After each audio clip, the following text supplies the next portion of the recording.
I'm live, fellas, and this is a different time for me. We're here in the morning, so hopefully we get some, excuse me, people here in the live, but most of you will be catching this in the archive. So make sure to always leave those comments below because I always get to them and see them. And follow me at Calix Boxing 2 on Twitter, where I'm very active. But I got some business to take care of later, which is why I'm doing the earlier show. And I wanted to touch on Ryan Garcia versus Javier Fortuna real quick. This is gonna be isn't gonna be a long one, maybe, but the betting odds as well. I want to touch on. I want to touch on these betting odds and what they mean. If you look at the full picture from top to bottom, if you look at the top line all the way down to the prop bets, it's going to tell you a picture of what the odds makers think of this fight and how they think this fight is going to play out. Remember, the betting odds from the top line all the way down to the prop bets give you a picture of what the odds makers think of this fight, of the matchup, and how it's going to play out. And by the way, hit that like button as you come in, please, and leave a comment. And leave a comment as to who you think is going to win this fight, Ryan Garcia versus Javier Fortuna, and how you think it's going to end. What do you think the result's going to be? And then I'm going to segue into a quick riff on boxing fans and channels and journalists and what I want to see from boxing fans going forward as another boxing fan. Remember, my channel, I just use this as a platform as a boxing fan talking to other boxing fans. So I saw Paulie Malignaggi on his channel last night, giving his frustrations as to fights not being made, fighters fighting part-time, and boxing fans allowing this activity to go on, because ultimately the market dictates what these fighters do. The market dictates the actions of the fighters. So Malignaggi was insinuating that we're in an ignorant market, not only in boxing, but as a whole. As a whole, we're in an ignorant market in this generation that can be taken advantage of by creators, because the consumers are in an ignorant generation. And I think boxing falls into that category, and that was Malignaggi's point. So I'm going to touch on that later on, but I want to get on Garcia versus Fortuna. DraftKings got Garcia minus 1,100, and guess what? Caesars has Garcia up to minus 1,250. So when you start to see odds like that, and remember, it opened up Garcia plus 800. So when you start to see it move this far out, what does that mean? That's when it moves this far out, that much, that's not a market correction. That's sharp money coming in on a certain fighter, right? That's sharp money. And we're seeing the same thing with Joshua versus Usyk. Remember, Joshua opened up as a plus 290 underdog, and now he's down to, I believe, plus 170 underdog. So when it moves that far out, that's smart money coming in on that fighter. So why you would say, why is smart money coming in on a certain fighter far out from the fight? Because remember, when a line moves, the line usually moves on the weekend of the fight, for the underdog, because small money starts coming in from the average Joes on the underdog, and that starts to push the line closer to even. That's not happening. It's happening the opposite effect when it comes to Joshua and with in terms of Ryan Garcia moving further out. And the reason being, these guys have insiders embedded in both camps. They're hearing the rumors. They're hearing how these guys look in sparring. So they may be hearing that Ryan Garcia looks good with Goosen. He looks good in training camp. He's beating up his sparring partners. So more money is coming in for the smart money on Ryan Garcia. Or it could be Fortuna is looking terrible in camp. Remember, I'll give you a specific example. Manny Pacquiao versus Errol Spence Jr. I always throw out this example because it's the best to use. Errol Spence Jr. opens up as a big favorite. Manny Pacquiao is a plus 450 underdog. And then this line over several weeks moves down to plus 200 Manny Pacquiao. That's a huge movement far out from the fight. So you start to scratch your head and say, why is that? And it got to the point you keep seeing moving closer to even odds. And I got to the point where I said in my channel, Spence has to either be looking terrible in sparring in his training camp, or he's got an injury. A couple of days later, what happens? Errol Spence Jr. Pulls out of the fight due to an eye injury. So the odds told you that there was something wrong in Errol Spence's camp. So the odds moving this much for Ryan Garcia tell me either Ryan Garcia is looking good in camp or Javier Fortuna is looking bad in camp. And that's going to affect the preview prediction, which I'll get to in a minute. And by the way, hit that like button as y'all come in and make sure to leave comments as well. When you start to see plus 1250, which I'm seeing with Caesars, that tells you that they're giving Ryan Garcia a 92.6% chance of winning this fight, almost 93% chance of winning this fight. And some of that's going to be a draw. So they're basically giving Fortuna like a 6% chance of winning this fight. It's not big. It's not a big chance. So what are they looking at? What they're looking at is when you see a puncher, and Fortuna is a southpaw, he's a puncher, and you start to say, okay, Luke Campbell caught Ryan Garcia. And that's the thing, right? Like, if Ryan Garcia is going to lose to Javier Fortuna, it's not going to be over the full 12 rounds of the fight, a decision type of fight. It's going to be if Fortuna catches him with a big shot, right? And remember, Ryan Garcia is a huge question mark. He's a huge question mark. We've seen him step up once against Luke Campbell, went down early, but he did show some dog. I'll get to that in a minute as well, that narrative. And he comes back and stops Luke Campbell. So you start to say, okay, yeah, Ryan Garcia can be touched up to the chin, but at the same time, he can come back from that. He showed some recoverability, and he came back and knocked out Luke Campbell. That's what that story told us in the step up. But it also told us that he had some issues when he stepped up early in the fight. So would Fortuna be that type of guy who's a decent puncher, but when he stepped up, not so much? I mean, Robert Easter Jr., Sosa, Jojo Diaz, he lost those fights, right? So Fortuna has always been that guy he's not at that top level, right? And right now he's on the outside of the top 10 looking in. He was in the top 10, was upset by Jojo Diaz. And now Jojo Diaz defeats Javier Fortuna. And that was supposed to be the fight for Ryan Garcia originally, right? Javier Fortuna. Now Javier Fortuna, coming off of a win after the Jojo Diaz fight, is right back in line. And then it looks like Jojo Diaz possibly could be later on in the year. Also more on that in a moment. But Fortuna, to me, and I think the odds makers clearly agree, I'll go through the prop bets as well, that Fortuna is not that guy that's going to test Ryan Garcia. He's not going to be that guy. Maybe he'll test him.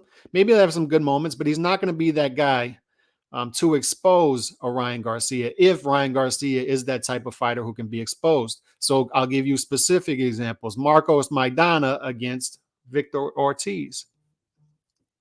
I'll give you another specific example. Marcos Maidana against Adrian Broner. Now, those guys had things that were there to be exposed. Victor Ortiz, mentally, right? He showed the mental breakdowns as time went on. It started with a Marcos Maidana type fight. Then it culminated with him having a mental breakdown against Floyd Mayweather. But you started to see those things early on, and you had a B-side fighter who could take advantage of those things. Remember, Marcos Maidana was a big underdog coming into the Adrian Broner fight. People forget that. And what happens? Marcos Maidana fully exposes Adrian Broner's deficiencies. And what were Adrian Broner's deficiencies? It was not an active puncher. He would go into lulls in rounds. Not a great defensive fighter. They were trying to make him out to be a Floyd Mayweather, even though he wasn't a good defensive fighter. There were breaks between his offense and defense. It wasn't a flow to his fighting. And Marcos Maidana fully took advantage of that with his awkward style of punching and his activity. So you say coming into this fight, could Fortuna be that type of guy for Ryan Garcia? What are some of the question marks we have of Ryan Garcia? It's not hand speed. It's not power. We know he has those two things.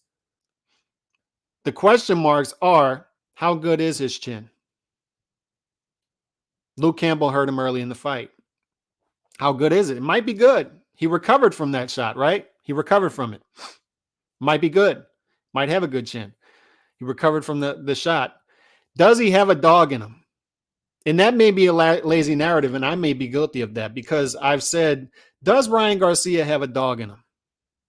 And what I mean by that is, does he have a mean streak? And the reason we think he possibly does not have a mean streak is we look at his image, right? The squeaky clean image, the Instagrams, the fact that he's a ladies' man, all that stuff. But De La Hoya was all those things, and De La Hoya had a mean streak. So that may be lazy, right? Just because you're a crossover Instagram star doesn't mean you don't have a mean streak. But the other reason I bring this up, that he possibly doesn't have a mean streak or a killer instinct, is because the mental health thing, right? The Fortuna fight's supposed to happen. Then he pulls out of the fight due to mental health, and he stays away from me for a year and a half. That may be lazy as well, because Tyson Fury, also a guy who had mental health issues and came back from it and became the heavyweight champion of the world. So that may be lazy as well. But these are all question marks, right? How will Ryan Garcia deal with a big puncher who can set up punches?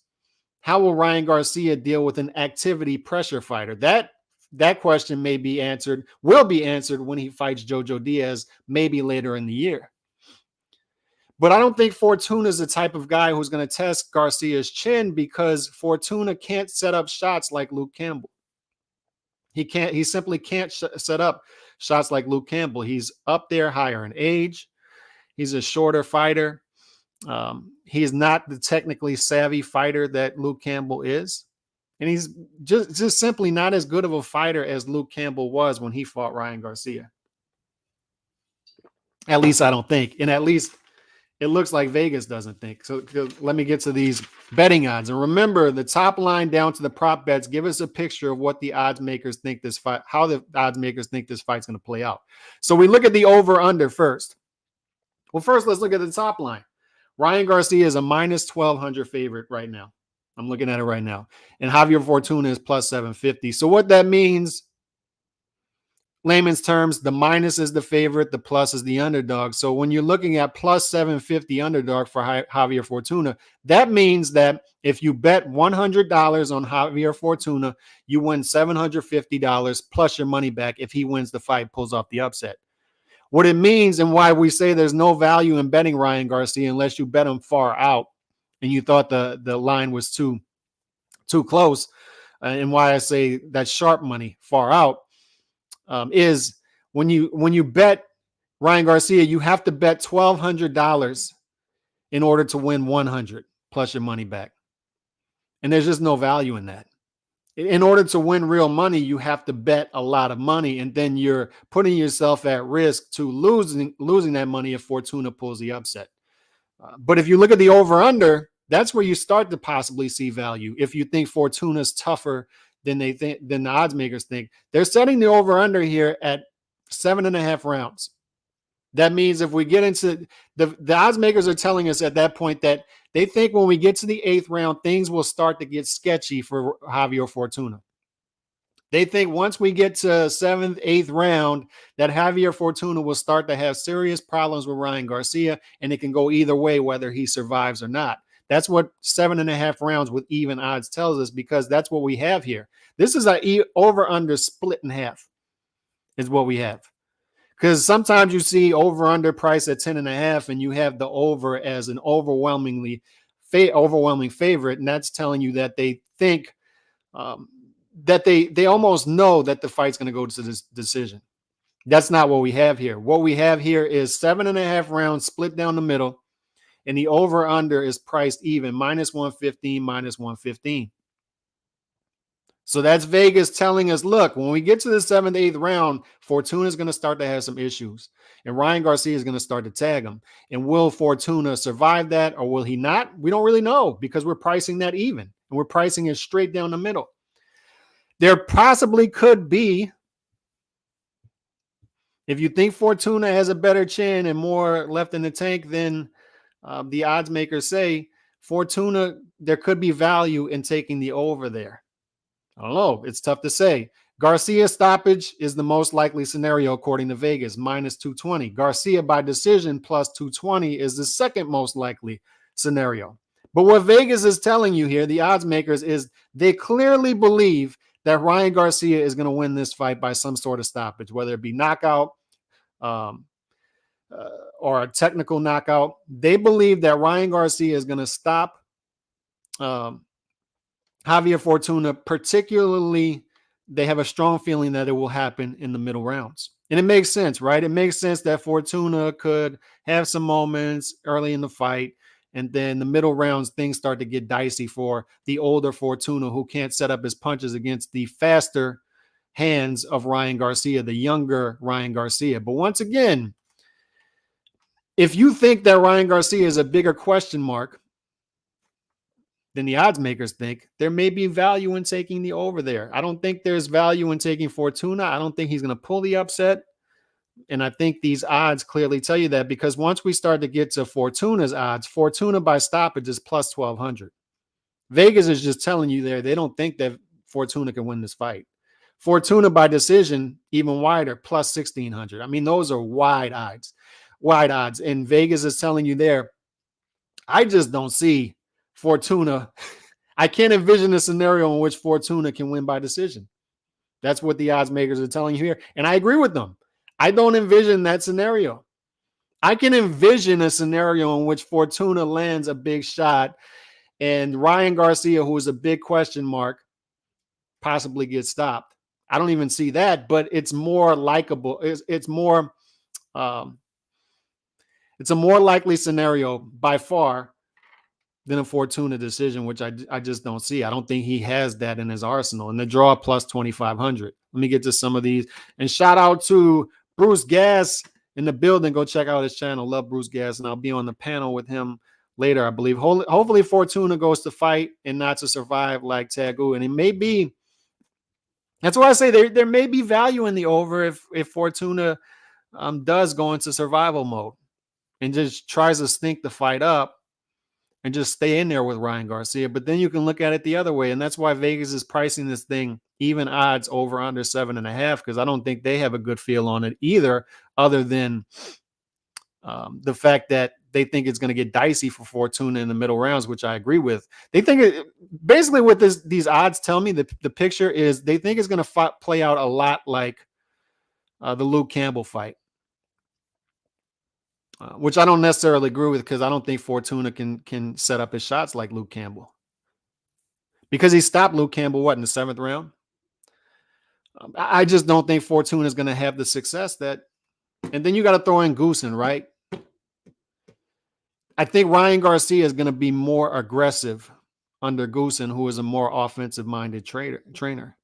Everyone wants to rush Garcia into a title fight because of Big Mouth, but I think he needs another 4 or 5 fights to really the big. He needs to work on a few things. I disagree with that type of narrative. I'll get to that in a minute. Good morning, Calix, from the great state of California. Chauncey Pearl's in the building. My play is round 7 through 9 plus 325 Garcia. That's not a bad bet. There's value in there because plus 325, you don't have to put down a lot of money. And this is what Vegas is telling, like the odds makers are telling you, 7.5 split down the middle. So you're going right in the middle of that. That's not a bad bet. It's not a bad bet, because with a plus 325, you put down a little bit of money that you're willing to lose. And that's what I always tell people, like, never bet money. I like looking at odds. Excuse me. I like betting, but I never put down money that I'm going to lose any sleep over. Never. And that's why I like bets like this gentleman's bet right here. Shout out Danny Betts. Is I love looking at things right around that margin, right? Plus 300, plus 400, plus 500. And you say, you know, I see value in there.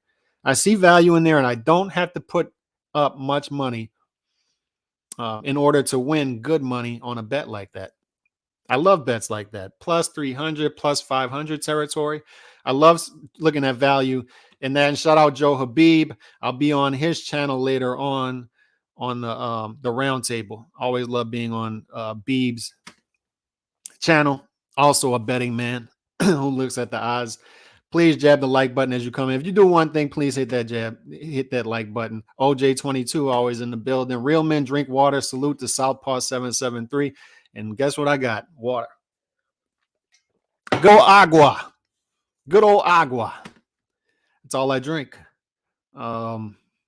Bruce Gass. Yep, Bruce Gass is the man. Fortuna got TKO by Jason Sosa, who lost by KO by Burchelt. Yeah. Yeah, you know, I'm not a believer in Fortuna the way that, because I'm starting to see more of, and this is normal getting closer to the fight, right? You start to see these people picking the upset. Upset picks are naturally more prevalent as we get closer to a fight. I just don't buy it. I don't buy Fortuna. I don't. I don't buy Fortuna in this matchup. I don't think he's going to match up well with Ryan Garcia. But once again, the wild card here is, who is Ryan Garcia really? We don't know. We don't know. He's stepped up once. He stepped up once. We know he can punch. The eye test tells us that. We know he has fast hands. The eye test tells us that.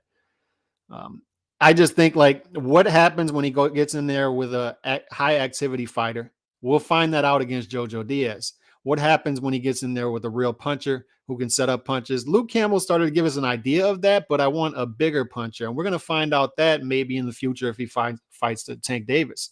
But there isn't a fighter at 135 that Ryan Garcia who would fight in the picture who can give you both of those, right? Because Tank Davis is a guy who throws 35 punches per round, something like that. So not a high active puncher, but he throws big punches and he throws them at high percentage. So Tank could give you one of those things, and Jojo Diaz can give you one of those things because Jojo Diaz isn't a big puncher, but he's a high output activity fighter. So he can give you one of those things. Who's the fighter who it's a realistic fight of being made who can give you both of those that Ryan Garcia would fight?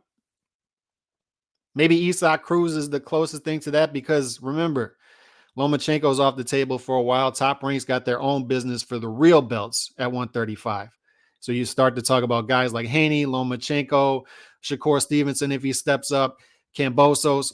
Those guys are off here. You got sort of two different dynamics happening at 135. It's a locked division. It's almost split in half and it's locked. You got the top ranked fighters fighting for the real marbles, and then you've got guys like Tank, Ryan Garcia fighting for Reggie belts, and they're on a collision course with each other. But it looks like their promoters are going to milk that fight. Although Oscar De La Hoya is calling for Ryan Garcia versus Tank Davis. More on that in a minute. But as far as this fight, I just don't think Fortuna is going to be the guy to get Ryan Garcia out of there. And Fortuna has to get him out of there in order to win this fight. He's not winning by decision. Fortuna got not. Yeah, you're right. You're right. At least a gallon a day H2O. That's right. Hopefully you're not high already, Bruce. Hopefully you're saving that for later. It's still early, man. It's still early. But yeah, you got to drink the agua. And speed kills is the punches you can't see. So we know Ryan can give you that. And that alone has him in the top 5 in the division, right? That's what I say. Like the lightweight division isn't as great as people make it out to be. It's just not. When you have guys like Ryan and Tank 4 or 5, somewhere between the 4 and 6 range, it's not a deep division. Because if it was, they wouldn't be there, because they don't have the competition level on their resume at lightweight. We're strictly going off the eye test right now with those guys. And anybody telling you different is lying to you. And we're all about the truth. You should only be seeking the truth. You shouldn't be bending the truth in order to fit your narratives and agendas.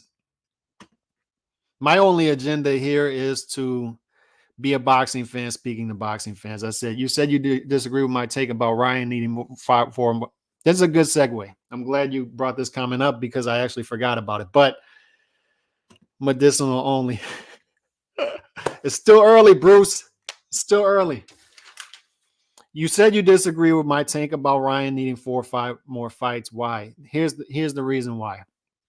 We need to stop going to this place where we pamper these fighters, because these fighters are over pampered. And look, I'm for fighter safety like everybody else. I'm glad fighters are getting paid. I'm glad that the health of fighters is being brought up more than ever right now.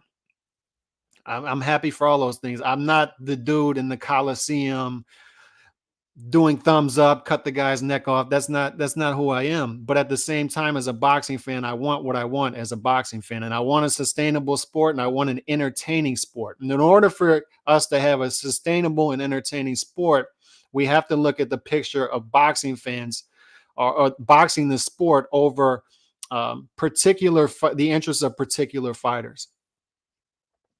I keep saying this on the channel. My only goal as a boxing fan, that's my only goal. That's my only agenda here. That's it. The only three things.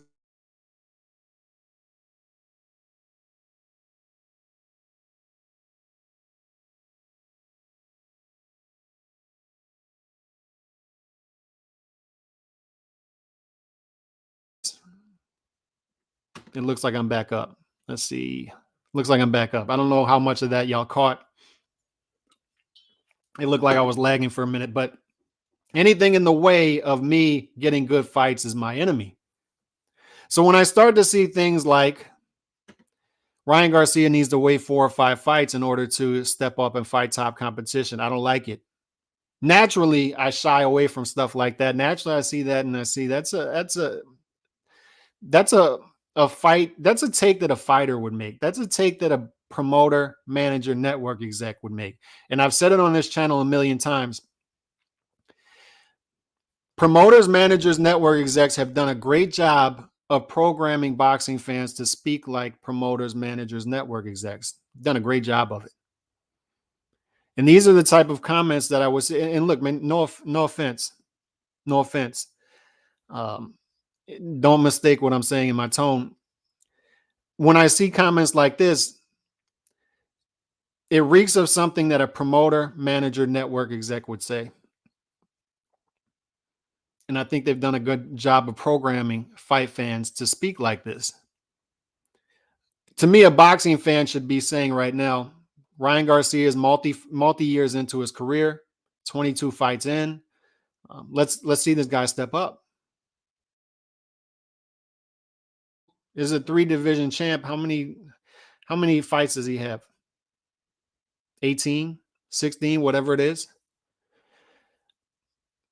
Ryan Garcia is ready. His hand speed tells us if he's not ready now, he's not going to be ready 5 fights from now. Step him up. So I'm tired. I get this from the Tank Davis fans as well. What do you want? He's low risk, high reward. He's making good money fighting. I don't care. I don't care. It's got nothing to do with me. I had it again yesterday. I'm talking about why can't we just get to Bivol versus Beterbiev? Well, I don't care. I don't care. Well, Bivol versus Zerto. Okay, fine. Bivol versus Zerto. But now Eddie Hearn is getting in the way and giving us Bivol, wanting to give us Bivol versus Buatsi. And then I have people telling me, well, Eddie Hearn has to cater to Buatsi because he could lose Buatsi. I don't care. I don't care. I don't care what the promoter needs to do in order to keep a certain fight. Give me the fight. Give me the fight. And I don't care if Ryan Garcia needs 4 or 5 more fights at this point in his career. If Tank Davis needs more fights before he fights a top 5 guy at lightweight, I don't know what else to say as a boxing fan other than these guys just aren't as good as people are making them out to be.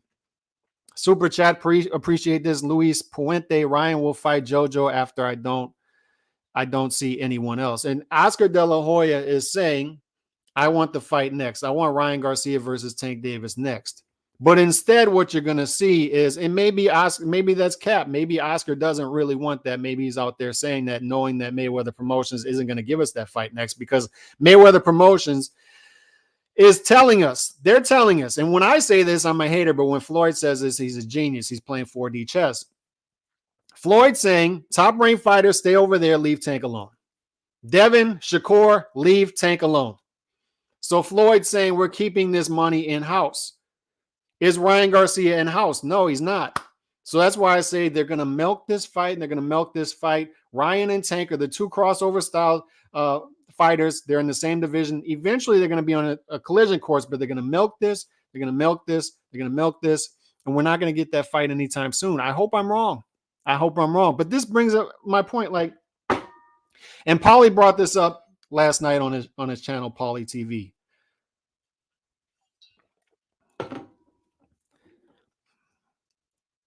We need to get to a better market in boxing, a more intelligent market in boxing, because this market is being taken advantage of because it's an ignorant market.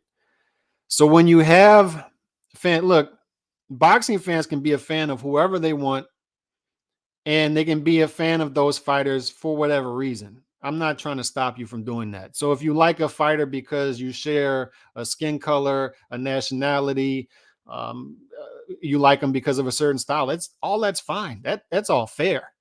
That's all fair. But The issue is when boxing fans bend the truth in order to cater to these fighters. At that point, you're not really a boxing fan. You're a fan of the fighter. Because if you were a boxing fan, you would still be telling the truth about that, because it gives us a more sustainable sport and it gives us better fights in the short term and the long term. And what I mean by that is, like, I'll give a specific example. I was an Arturo Gatti fan. I ordered the pay-per-view when he fought Floyd Mayweather, but I knew what I was going to see. And guess what? He lost the fight. And guess what? I still showed up the next fight because he still fought top competition. And he was still entertaining, but I was still honest with myself as an Arturo Gatti fan. He'll never beat a Floyd Mayweather. He'll never beat an Arturo Gatti. He'll never be an A-level fighter. And I was fine with that. But I could, if I was on the YTBC back then, I would come on here and say, Arturo Gatti's a B-level fighter. Still a fan, but he's a B-level fighter.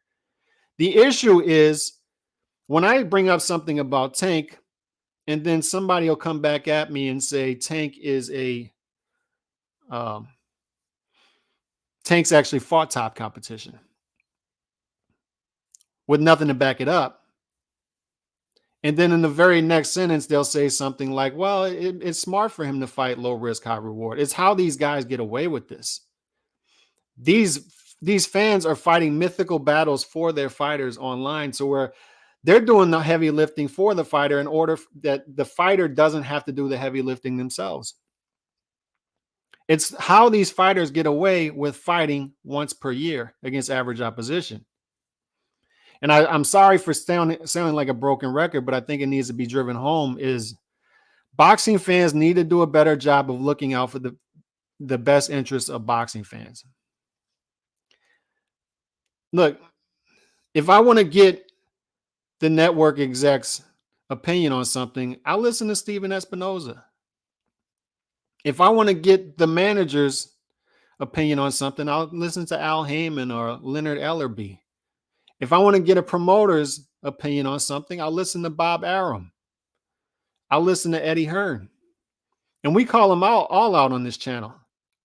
I'll call out Al Heyman, and then I'll be called someone who's carrying the water for Eddie Hearn. But I'll go on here yesterday and call out Eddie Hearn for trying to keep the money in-house for Buatsi when we should be getting Bivol versus Zerto. So at least we're consistent in calling them all out, because we want the truth on this channel. And ultimately, we want the best fights on our TV on Friday and Saturday night. We can't get the best fights. We can't have it both ways. We can't have the best fights on our TV on Friday and Saturday nights if we're capping for certain fighters who have no interest in giving us that. We can't do it. We can't do it. I know who you want Ryan to fight after being realistic, who do you think he will fight and Tank as well? He's going to fight, I believe, Jojo Diaz next in the Battle of LA, somewhere around November, December. That's what I'm thinking is going to happen. It's in-house, right? It's a graduation because Jojo Diaz, I believe, is a top 10 fighter. So it gives us a top 10 fighter on Ryan Garcia's resume.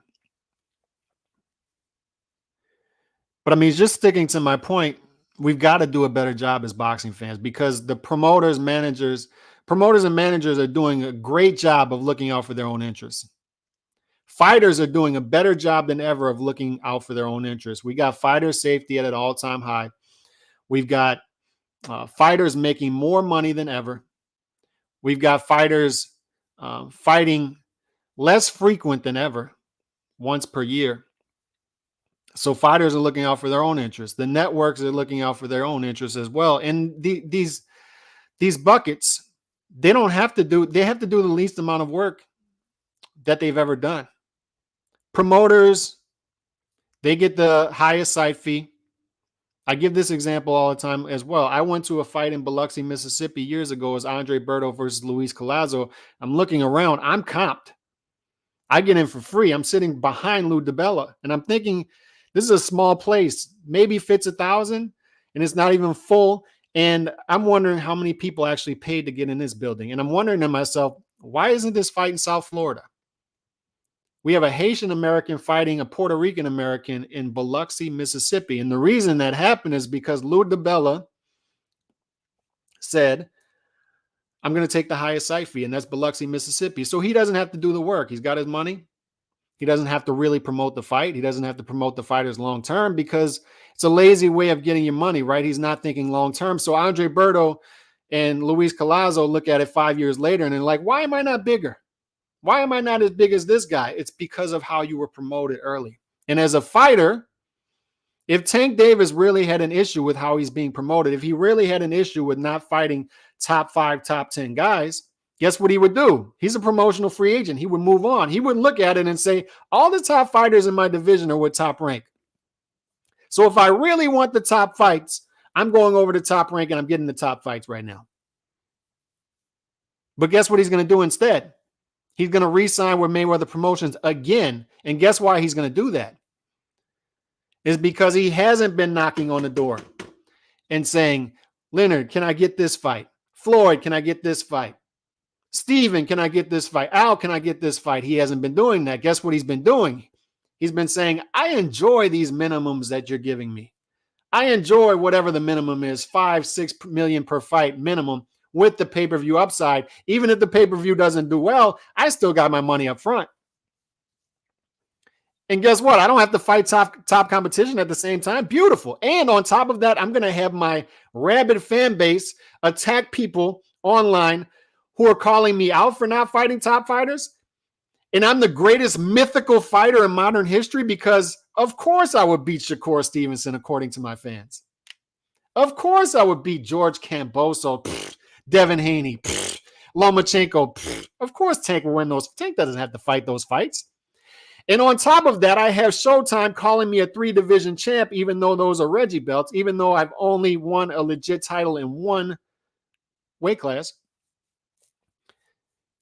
So I have people like Hall of Famers, Al Bernstein, calling me a 3-division champ. I have Showtime capping for me as well. And on top of that, I have ESPN having me as a top 10 pound-for-pound fighter. So why do I have to do anything different? And this is what I'm talking about. It's the precedent you set. We have an uphill battle as boxing fans. We have politics in the way. We have sanctioning bodies in the way. We have promoters, managers, all in the way, network execs, and fighters all in the way of us getting the fights we want. The only way we're going to be able to win this battle, the only way we're going to be able to defeat these guys and get the fights we want on our TV is if we speak out more on our own interests. And if you're looking out for the interests of a certain fighter who isn't behaving how a fighter should behave, if you're capping for him at the expense of boxing fans, then I have an issue with that. I have an issue with that. And I made that my big agenda on this channel. A boxing fan speaking out for the interests of boxing fan, a boxing fan just talking to boxing fans, because I have no interest in being a journalist. I don't find what boxers say in interviews interesting at all. I just don't. I don't find their life history and story interesting. What I find interesting is what they do in the ring. I'm just not a guy who's going to click on a fighter interview. And who knows, maybe I'll reach out to fighters and do interviews in the future, guys who I find entertaining. But in the meantime, I'm just a boxing fan, man. Like I don't have any interest in looking at it from any other angle. They programmed us.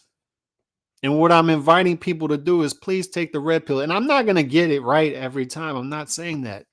But what I'm saying is I'm inviting you to take the red pill and stop speaking like a manager and promoter. Stop. And when I start to see things like, oh, Ryan needs to take it easy, he needs to fight 4 or 5 more fights before he steps up. No, that's not the attitude we should have as boxing fans. The attitude that we should have is he's ready, throw him in there, let's see what we got. Let's see what we got. If it was a fighter 2 years in, 3 years in, yeah, 4 or 5 more fights, but Ryan Garcia should be ready. Ryan Garcia already took a 15-month break. And you want to give him 4 or 5 more fights? That raises a red flag to me. I don't want to see capping for certain fighters at the expense of boxing fans. And look, Canelo, as JC points out, Canelo showed a great blueprint last year. He showed you the blueprint on how to become a great boxer, um, how to build your brand, and at the same time build your legacy. He did that. And Bam Rodriguez is following that blueprint this year. But it's tough to do because every incentive right now in boxing is for fighters to fight once a year, rake in easy cash, and live the life. So you look at incentives, man. You need incentives. You need incentives in anything. This isn't just the boxing world. You need incentives. And it's going to dictate behavior in the future. And the incentives that we're putting out in boxing is it's okay to fight once per year. It's okay to take it easy as a fighter. It's all right. It's fine. So don't be surprised when 5 to 10 years from now, we're looking at a boxing world where guys just simply aren't stepping up at all. They're just simply not stepping up at all. We have more and more part-time fighters than ever before.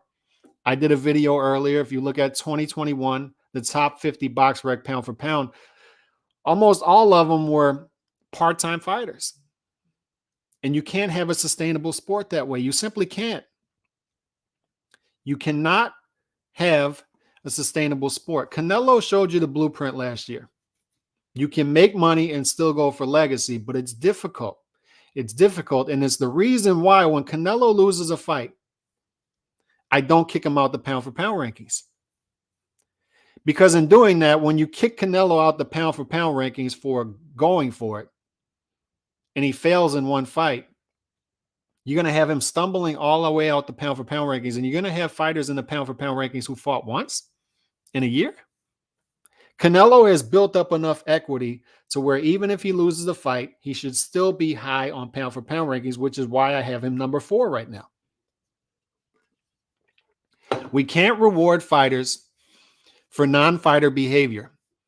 And we can't punish fighters who are behaving like fighters who every once in a while fail. Fighters like that have built up a lot of equity with me. And I'll leave you with this. We have to like fighters, not have to, but it's good that, here's my rule.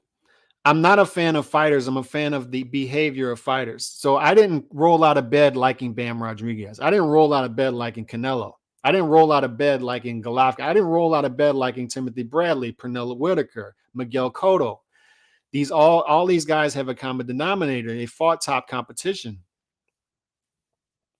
Different styles, different nationalities, different skin colors, doesn't matter to me. I don't care your worldview. I don't care if you're capitalist, communist, socialist, black, white, brown, yellow, pink with green polka dots, doesn't matter to me. What's your behavior as a fighter? Does your behavior get me closer to seeing good fights on Friday and Saturday night on my TV? Does your behavior get me further away from seeing good fights on my channel, on my TV on Friday and Saturday night? So when I see fighters taking it easy, when I see part-time fighters, when I see fighters saying, oh, I need a tune-up after taking a 15-month layoff, I shy away. I shy away from that fighter. And this is it. Show me. Show me your actions as a fighter. But I'm speaking strictly to boxing fans here is we need to do a better job as boxing fans on looking for the best interests of boxing fans, because if so, there are a lot of us out here. If so, it'll get us closer to seeing good fights. And we're on a good run in 2022. We're getting closer to that. Look how great the sport is when it resembles a sport. When it resembles more of a sport than a business, we get what we're getting in 2022. But it has to resemble a sport, guys. It can't just resemble a business. You can't just keep telling me, oh, this fight can't happen because of the politics of this, because of the sanctioning bodies, because the promoter wants to keep the money in-house. Stop capping for certain promoters and networks. I like what DAZN has done this year. They've given me performance of the year, fight of the year, the fighter of the year so far, upset of the year, knockouts of the year. But guess what? When Eddie Hearn comes out yesterday and says, we need to do Bivol versus Buatsi over Bivol versus Berto. No, No, we're going to call him out because he simply wants to keep the money in house. And he's building a model at 175 that gets us further away from the picture that we need to see. We're one fight away from undisputed at 175. One. We could get Bivol versus Beterbiev right now if we wanted to. They could move mountains to make that fight. But guess why they're not? Promoters, managers are getting in the way. They're getting in the way of the picture. Instead, we get Beterbiev winning and saying, his promoter, even though Beterbiev is saying he wants Bivol is saying he wants Beterbiev, Bob Arum is saying, no, we're going to fight Yard instead. So when he goes over there and fights Yard, Bivol has to fight Zerto, the mandatory, who has worked his way up through the mandatory process and earned the shot. So when we finally get that, Eddie Hearn comes out and says, oh, no, we need an exemption. We need an exemption. We need to fight Buatsi first. So then Eddie Hearn comes out and says, realistically, Bivol has to fight Zerto, Buatsi, then circle back to the Canelo rematch, which is going to happen in May 2023 because there's a rematch clause. And then in the fourth fight, we'll possibly get the undisputed fight, which everybody wants to see. And this is what I'm talking about. We had a fight that should be next, should have been one fight away for all the marbles at 175 to where we can point to that guy and say, that is the champion at 175. And, oh, by the way, that's not a stinker of a fight because nobody knows who would win between Bivol and Beterbiev. It's a great matchup. Two of the top 10 pound-for-pound fighters in the sport. One of the best pure fights that can be made in the sport. But instead of getting that next, Eddie Hearn's telegraphing to us that we're going to get that 4 fights from now. And this is what I'm saying. Don't allow them to brainwash you into thinking and talking like them because I see too much of it. Purge yourself of that and start demanding the fights you want. And if somebody tells you that, oh, that's in a way, still demand them. I'm realistic. I'll say, no, realistically, Ryan Garcia's got to fight this guy now. But that's not going to stop me from demanding Ryan Garcia versus Tank next. That's not going to stop me from saying, no, Ryan Garcia cannot take it easy for 4 or 5 fights. No, Tank has had a decade to get it together. It's unacceptable for him to have one fight against a guy in the top 5. Unacceptable. And if you look at ring rankings, he's had one fight against the top 10 fighter in any division who is currently ranked in the top 10 in Ring Magazine. Unacceptable. And we should be calling these guys out for that. It gets us closer to seeing better fights every weekend. On that note, man, y'all have a good rest of the day. I'll be back. Actually, I'll be on Ringside Reporter tonight on the Roundtable.